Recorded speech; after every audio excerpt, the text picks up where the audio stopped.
Olá, seja bem-vindo, seja bem-vinda. Estamos aqui para mais uma meditação na Palavra de Deus. E antes de eu começar, eu preciso dizer que na última semana não fiz a enquete para a escolha do tema, então vou me utilizar de um dos temas que foram disponibilizados nas semanas anteriores. Para a nossa meditação, irei ler uma das grandes declarações espirituais do Novo Testamento. Ela está registrada em João, capítulo 1, versículos 12 e 13. Diz assim: Mas a todos quantos o receberam, deu-lhes o poder de serem feitos filhos de Deus, aos que creem no seu nome, os quais não nasceram do sangue, nem da vontade da carne, nem da vontade do homem, mas de Deus. João está aqui apresentando uma modalidade do poder divino, que é transformar um ser humano em um filho de Deus. Que ousadia, não? Mas que tipo de transformação é essa?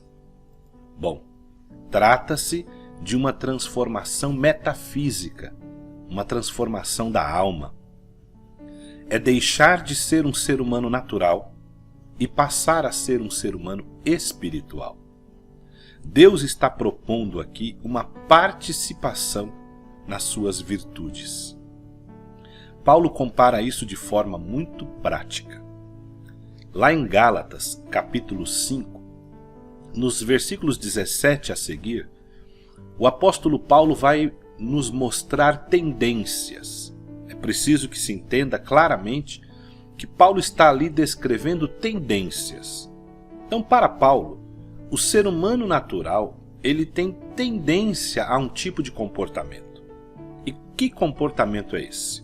Bom, segundo Paulo, a tendência natural do comportamento humano é adultério, fornicação, impureza, lascívia, idolatria, feitiçaria, inimizade, porfia, emulação, iras, pelejas, dissensões, heresias, invejas, homicídios, bebedices, glutonarias, e ele ainda acrescenta, e coisas semelhantes a estas.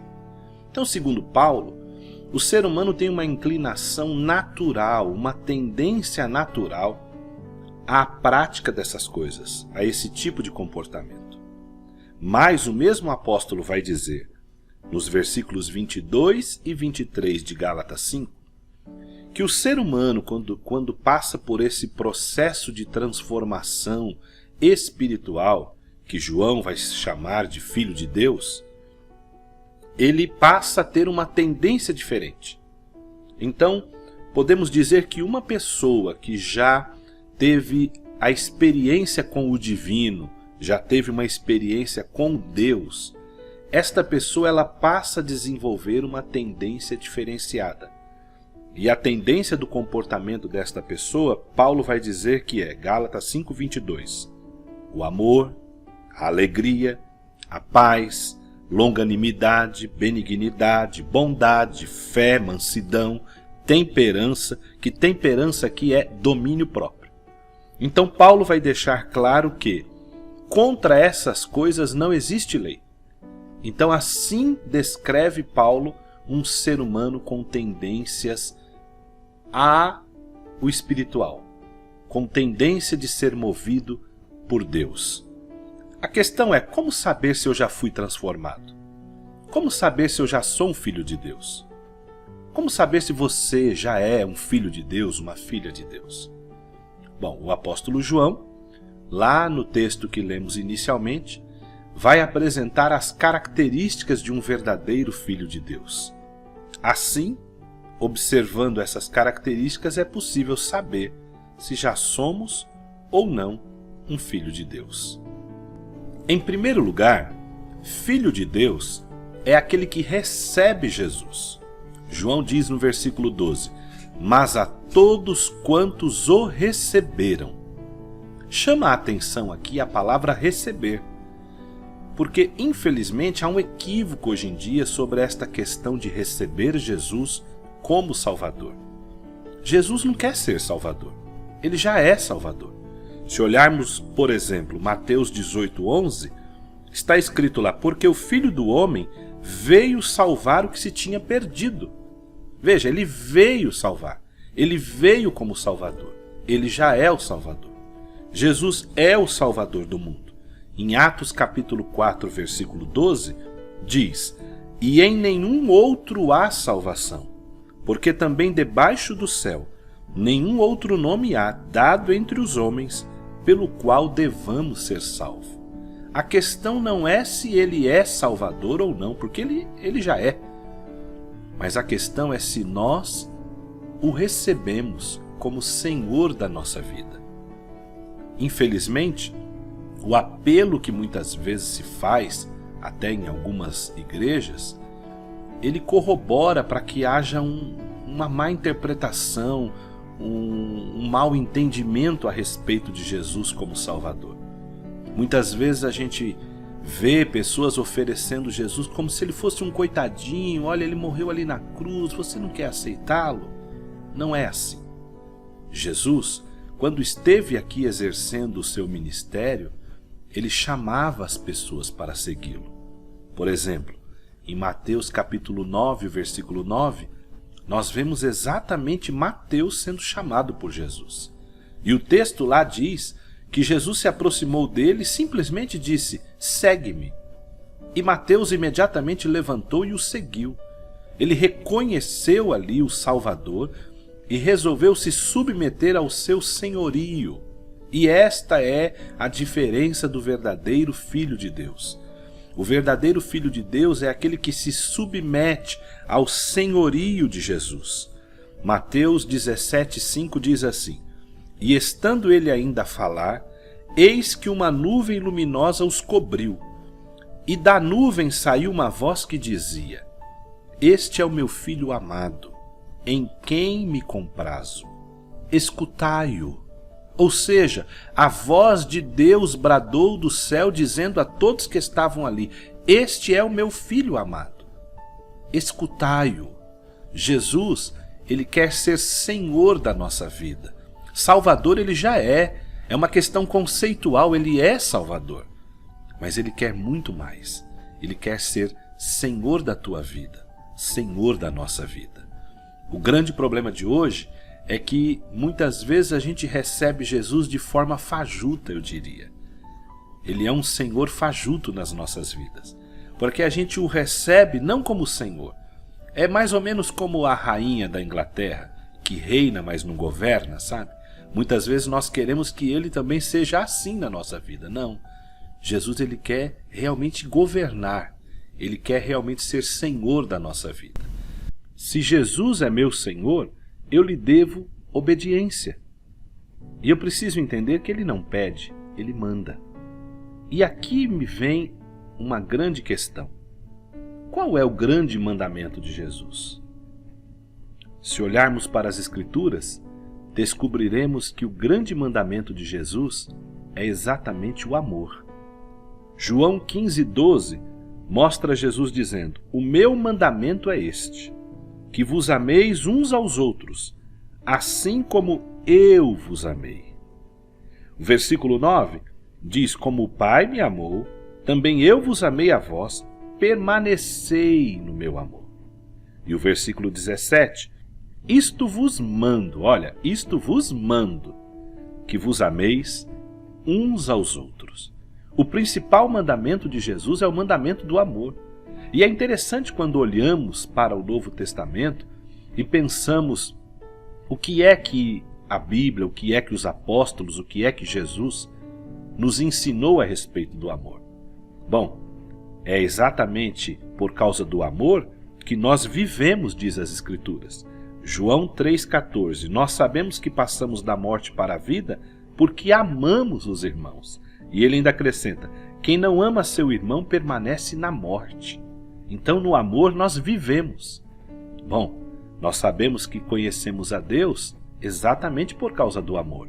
João 4:8, aquele que não ama não conhece a Deus, porque Deus é amor. E mais, olha o que diz 1 João 3,16. Conhecemos o amor nisto, que ele deu a vida por nós, e nós devemos dar a vida pelos irmãos. E assim, o que mais me toca a respeito do amor ensinado nas Escrituras Sagradas está em João, capítulo 13 e o versículo 35, onde Jesus vai dizer para os discípulos qual seria a sua credencial. Ou seja, o que realmente os credenciaria como discípulos de Jesus. Está escrito lá: nisto todos conhecerão que sois meus discípulos, se vos amardes uns aos outros. É preciso, portanto, entender que a comunidade do Cristo é a comunidade do amor. É a comunidade que obedece o seu principal mandamento, que é o mandamento de amar. Logo, se quisermos ser filho de Deus, é preciso obedecer este mandamento. É preciso amar. É preciso fazer parte da comunidade cuja principal característica é o amor. Em segundo lugar, filho de Deus é aquele que crê em Jesus. João diz: aos que creem no seu nome. Eu relutei para aceitar a ideia de colocar crer depois de receber. Mas é exatamente o que diz. E observe que João, ele fala aos que creem. Ele não diz aos que creram. Ou seja, após o ato definido de fé, onde se recebe Jesus como Senhor, é preciso continuar crendo. É preciso viver no exercício da fé. Não é uma postura pacífica de quem recebeu e está ali de forma pacífica. Não. É uma postura ativa. É uma postura em direção ao autor da fé, ao objeto da nossa fé. Em direção àquele que é o iluminado, que nós devemos conhecer a cada dia mais. A base da vida cristã é a crença no Jesus da Bíblia, aquele que desperta a nossa fé à medida em que nós o vamos conhecendo. Ele é a referência de filho de Deus que nós temos. Como é que a gente aprende a ser filho de Deus a cada dia? Exatamente observando e copiando o modelo que é Jesus. Por isso, filho de Deus vive sempre nesse ato contínuo de fé. Ser filho de Deus é nunca desistir do projeto divino. E qual é o projeto divino? É exatamente de transformar um ser humano natural em um ser humano espiritual, em um filho de Deus. É exatamente fazer com que a gente a cada dia tenha mais fé naquele que é o nosso Senhor. A pergunta é: a nossa fé em Jesus realmente é uma crença ou é uma crendice? Porque nós vivemos tempos difíceis em que muitas pessoas estão confundindo crendice com fé. O que é fé e o que é crendice? Qual é a diferença? Crendice, nós poderíamos dizer que é uma crença ridícula. É verdade. É ridículo, por exemplo, crer que Jesus prometeu um céu de brigadeiro para nós, que nós sempre teremos uma tranquilidade, né? É ridículo crer que é possível controlar todas as variáveis da vida. Muitas pessoas estão acreditando que crer em Jesus é ter uma espécie de apólice de seguro contra todas as intempéries da vida. Não, isso não é verdade. Crer em Jesus não é ter essa apólice de seguro contra a dor, contra o sofrimento e a dificuldade. É ridículo crer que Jesus nos convidou para uma espécie de piquenique aqui nesse mundo. Não. Quando olhamos para as Escrituras, nós vamos descobrir justamente o contrário. O apóstolo Paulo escreveu na sua segunda carta a Timóteo, no capítulo 2, os versículos 3 e 4, que nós fomos alistados para uma guerra. Veja o que ele diz: tu, pois, sofre as aflições como bom soldado de Cristo. Ele está falando a Timóteo, um jovem obreiro. E ele continua: ninguém que milita se embaraça com negócios desta vida, a fim de agradar aquele que o alistou para a guerra. Olha a expressão, o alistou para a guerra. Ah, nós estamos numa guerra contra as pessoas? Não. Nós estamos numa guerra muitas vezes contra nós mesmos. Lembre-se que lá no começo nós analisamos Paulo demonstrando quais são as tendências de um ser humano natural. As tendências de um ser humano natural são aquelas. A tendência de um ser humano natural é se deixar levar pelo ódio, pela raiva, por tudo aquilo que é altamente destrutivo. Mas quando nós nos tornamos um filho de Deus, precisamos a cada dia copiar o modelo, a referência que nós temos, que é Jesus. E a referência, ela não é referência de ódio, de raiva, de destruição, não. Ela é referência de amor, de alegria, de longanimidade, de benignidade, de bondade. E como encerra Paulo falando lá em Gálatas 5:23, é uma referência de domínio próprio. Ou seja, quem quiser ser um filho de Deus, existe um preço a pagar. É o preço do exercício diário da fé. A fé que nos faz olhar para Jesus e copiá-lo a cada dia. A fé que nos faz olhar para Jesus e querer ser mais parecido com Ele a cada dia. Não parecido com as más referências desta vida, mas parecido com aquele que esteve aqui e nos demonstrou o que de fato é ser um filho de Deus. Em terceiro lugar, filho de Deus é aquele que nasceu de novo, diz João. Ele fala no versículo 13, os quais nasceram de Deus. Eu sublinho aqui o termo nascer. É interessante que para ser judeu, a pessoa precisa nascer de judeus. Para ser brasileiro, precisa nascer de brasileiros. Mas o que João está apresentando aqui é uma modalidade completamente diferente, lembrem-se. Ele está falando sobre ser filho de Deus. Então, para ser um filho de Deus, é necessário nascer de Deus. E nesse caso, João vai ser bastante enfático ao dizer que não depende da carne, não depende do sangue, não depende do homem, não depende da vontade humana. Observe que trata-se de um direito, ele vai dizer. Quando ele fala a todos aqueles que o receberam, que creram, Deus vai dar-lhes o direito de serem feitos filhos de Deus. Não tem a ver com laços nacionais, raciais, familiares. É por isso, inclusive, que houve uma contra-reforma protestante. Lá no século XVI, quando aconteceu a reforma protestante, pouco tempo depois, um grupo dentro da reforma, um grupo de protestantes, começou a se questionar se era crível, se era correto pensar que a pessoa nascia cristã. E eles chegaram à conclusão que não. Eles chegaram à conclusão que tornar-se um seguidor de Jesus era uma decisão pessoal, que a pessoa fazia conscientemente. Então eles resolveram que todos os adultos da época precisariam tomar esta decisão, confessar Jesus como seu Salvador e publicamente se submeterem ao batismo como uma demonstração prática desta fé. Este grupo ficou conhecido como anabatistas. Em termos espirituais, portanto, é irrelevante a gente pensar na descendência física. Não importa se sou do Brasil, da Austrália, da Índia, não importa de onde eu sou, não importa a sua origem nacional, não importa a que povo você pertença. Em termos espirituais, o que importa é se você realmente nasceu ou não de Deus. Por isso que a Bíblia usa a expressão novo nascimento. Para ser filho de Deus, os fatores são outros. É preciso nascer de novo, nascer de Deus. É o que vai nos ensinar as Escrituras. É ilustrativo, por exemplo, lembrar do diálogo que Jesus teve com Nicodemos.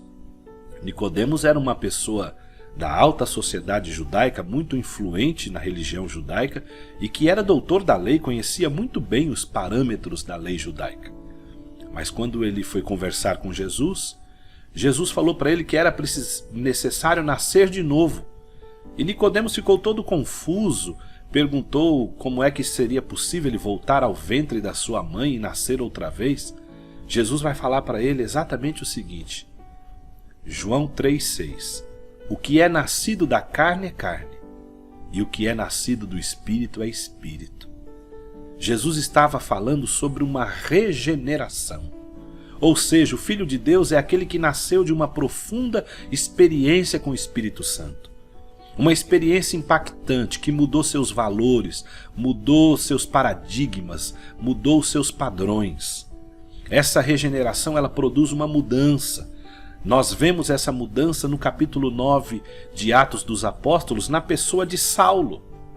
O apóstolo Paulo teve uma transformação extraordinária quando ele se encontrou com Jesus. Ele saiu de Jerusalém em direção a Damasco com autorização para perseguir mais cristãos, para talvez assassinar, prender mais cristãos, mas a poucos metros do portão da cidade de Damasco, ele tem uma experiência com o Jesus bíblico, ele se encontra com Jesus, ele passa por um processo de transformação extraordinária, e aí aquele que ia ser o perseguidor, ele entra na cidade e passa a ser perseguido, porque ele começa a testemunhar sobre o que acabara de acontecer consigo mesmo. E os judeus ficaram enfurecidos e quiseram matá-lo. Mas ele passou por um processo de transformação. Essa mudança é uma mudança de consciência. O que é nascer de novo? É mudar de consciência. Temos um exemplo na Bíblia, que é o exemplo de Zaqueu, está lá no capítulo 19 de Lucas. Zaqueu era um cobrador de impostos, um publicano, um homem mal visto pela sociedade judaica, porque cobrava impostos dos seus compatriotas para entregar aos romanos. E ele era muito mal visto na sociedade. Certa feita ele percebeu que Jesus estava passando próximo à sua moradia, ele subiu a uma árvore para ver Jesus lá de cima, porque era de baixa estatura. Ao que Jesus olhou para ele e mandou ele descer depressa, porque iria pousar na sua casa. Quando Zaqueu desceu e recebeu Jesus na sua casa, ele passou por um processo de transformação de consciência tão grande, que ele olhou para Jesus e falou: Senhor, se eu roubei alguém, se eu defraudei alguém, eu vou devolver tudo quadruplicadamente. Portanto, não existe filho de Deus sem mudança. Não é possível ser um filho de Deus sem mudança de vida, sem mudança de consciência, sem mudança de pensamento, sem mudança de ideologia. E isso combina perfeitamente com a essência da palavra igreja. O que é igreja? Eclésia ou eclesia, na língua grega, é uma palavra cujo significado é chamados para fora. Deus nos chamou para fora dessa consciência cuja tendência é a prática do mal. Ele nos chamou para uma nova consciência de vida, para novos padrões, para novos valores. Não adianta falar que é filho de Deus se não nascer de novo, se não passar por um processo de regeneração. Certa vez perguntaram a um jovem como é que ele podia ter certeza de que realmente era um filho de Deus. Ele respondeu: não há dúvidas quanto a isso, é muito fácil saber. Pois antes eu vivia uma vida baseada no ódio, brigava com todos, atormentava a vizinhança e desrespeitava o ser humano de uma forma brutal. Minha vida era centrada em mim mesmo e na satisfação das minhas próprias vontades. Agora, eu aprendi a amar o meu próximo e amar de verdade. Entreguei meu livre-arbítrio nas mãos de Jesus Cristo e hoje eu sou um filho de Deus e Cristo governa em mim. Será que nós realmente já somos um filho de Deus? Já passamos por essa mudança de pensamento, de caráter, de princípios, de valores? Ou continuamos ainda sendo pessoas que se deixa levar pela tendência natural do ser humano, como apresentada por Paulo? Ainda continuamos tendo a tendência de ser guiados pelo ódio, pela raiva? Nossa sociedade hoje está experimentando uma avalanche de ódio, de raiva. O ser humano está ficando cada vez mais violento, mais agressivo. E nós, como filhos de Deus, será que estamos ainda sendo guiados por isso? Ou o fruto do Espírito já foi gerado na nossa vida? E nós, já regenerados, agora vivemos em amor, em alegria, em paz, em longanimidade, benignidade? Já exercemos o domínio próprio que o Espírito Santo nos capacita a ter? Como temos sido? Será que realmente já recebemos o Senhor como Salvador? Já recebemos o Salvador como Senhor, melhor dizendo? Será que realmente temos crido nele, exercido uma fé ativa? Será que já nascemos de novo? Se ainda não, é tempo de permitir que o Espírito de Deus faça essa transformação na nossa vida, porque Ele quer que sejamos um filho de Deus, uma pessoa cuja referência seja o Cristo da Bíblia, o Cristo que ensinou a amar e não odiar, o Cristo que ensinou o caminho da paz, o caminho da benignidade, da bondade, da compaixão. Qual é o caminho que nós temos seguido? Temos realmente sido filhos de Deus? Que o Senhor te abençoe. Se você gostou desse vídeo e está vendo pelo Instagram ou pelo Facebook, eu peço para você curtir e compartilhar. Mas eu também gostaria de convidá-lo a se inscrever no meu canal lá no YouTube, onde você me encontra como Itamar Robson. Lá estaremos publicando novidades e vídeos diferentes daqueles que estão nas redes sociais. Muito obrigado.